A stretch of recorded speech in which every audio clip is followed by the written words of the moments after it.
Welcome to our lecture online.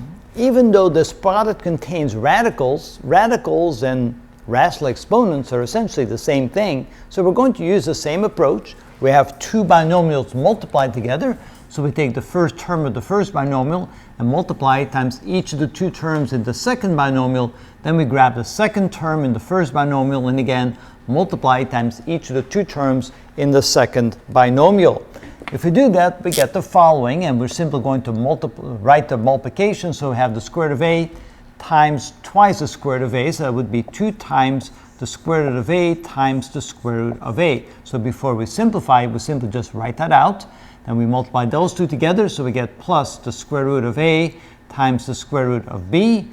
And then, well, it's not going to be plus because I have a negative sign there. So minus, here we have 2 times the square root of a times the square root of b, and then this times this, that would be minus the square root of b times the square root of b. So we simply wrote it out as we're multiplying it together. Now we're going to simplify. So this is equal to the square root of a times the square root of a. That simply becomes a, so this becomes 2 times a. And here we have plus the square root of a times the square root of b minus 2 of them. So that becomes minus the square root of a times the square root of b.